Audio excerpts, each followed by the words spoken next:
The sun was setting over the town of Umaeze, painting the sky with soft shades of orange and purple. The narrow road that led to the market was alive with sounds.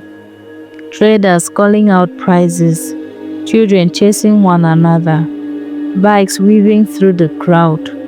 In the middle of all that life, a young woman named Maya Johnson walked slowly, her black camera bag hanging from her shoulder and her thoughts heavier than the bag itself.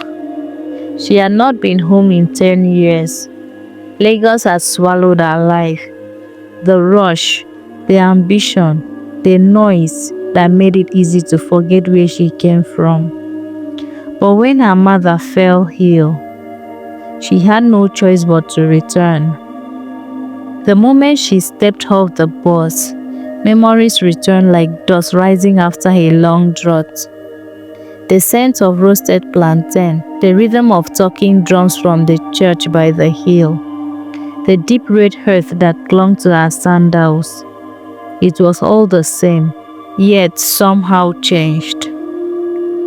Her mother, Grace, sat on the veranda at their old family house, wrapped in a faded shawl. She looked much thinner than Maya remembered.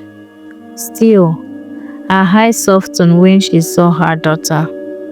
"Maya," she whispered, her voice frail but warm. "You came home." "I had to, Mama," Maya said, kneeling beside her. "You didn't sound well on the phone." Grace smiled faintly but did not meet her eyes. Her gaze lingered on the big mango tree at the corner of their yard. "There's something I must tell you before it's too late," she said quietly. Maya frowned, brushing her mother's hand gently.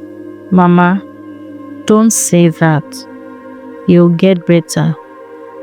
But Grace smiled a sad smile and turned her face away, as if her mind had wandered into the past, a place she had been avoiding for years. Days passed. Maya cared for her mother and tried to settle back into the town's rhythm. During the evenings, she took her camera around the streets, capturing familiar places through new eyes, the laughter of children playing near the river, the withered faces of old women selling vegetables. One afternoon, while she photographed a group of boys splashing in the muddy water, an old man approached her slowly. "You look just like your father," he said softly, studying her face. Maya turned to him in surprise. "You knew my father?" The old man's eyes flickered with something she couldn't name. "Everyone knew him, child, but some things had better left buried." Before she could ask another question, he walked away, leaving her standing there with her camera still in her hand and her heart beating fast. That night, the words refused to leave her mind. She had grown up believing her father, Michael Johnson, was a teacher who died before she was born. Her mother had told her so every time she asked. But the way that old man looked at her, it felt like he knew a story no one had ever dared to tell. When she asked her mother about it the next morning, Grace's eyes filled with tears. "Please, Maya," she said, "don't dig into the past. Let sleeping dogs lie." But Maya couldn't stop herself. Her curiosity became hunger for truth. Over the next few days, she began asking quiet questions. She visited the old library, spoke to elders, searched through dusty newspapers record. Slowly, she began to uncover pieces of a forgotten story. Her father hadn't been a school teacher. He had been a journalist, one who wrote against powerful men in Omoeze. He had exposed illegal land sales and corrupt dealings that involved top politicians and businessmen. One night, After he published a damning article, he disappeared. His body was never found. A few days later, Chief Hodili, the most powerful man in town, built a new mansion on the hill. Maya felt her world tilt, the truth born in her chest. She returned home, trembling, rain starting to fall from a gray sky.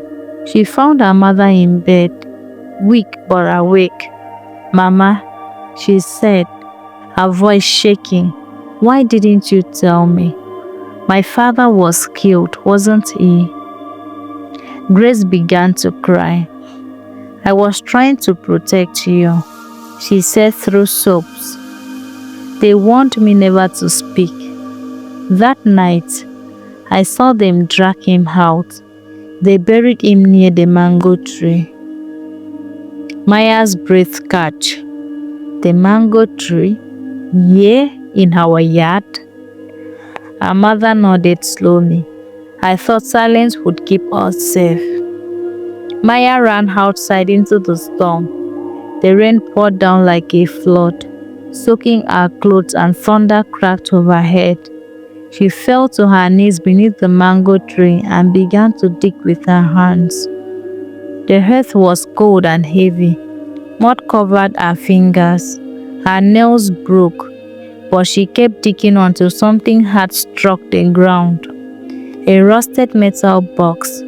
She pulled it out with trembling hands. Inside were photographs, a few letters, and a broken pen with the name Michael Johnson engraved on its side.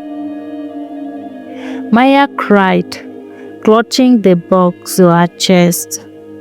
The truth had been buried, but it was still alive. The next day, she went to the police with everything she found. The story spread fast.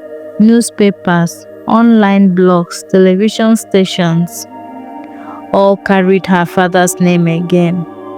Chief Odili was arrested. The evidence she found matched old reports and missing witness accounts. The entire town burst with shock and shame. At home, Grace sat in front of the television, tears sliding down her wrinkled face. "I thought I was saving you," she said softly. Maya took her hand gently. "You did, Mama, but now we've set him free."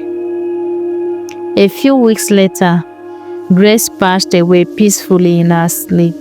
Maya buried her beside the mango tree, beside the truth that had finally come to light.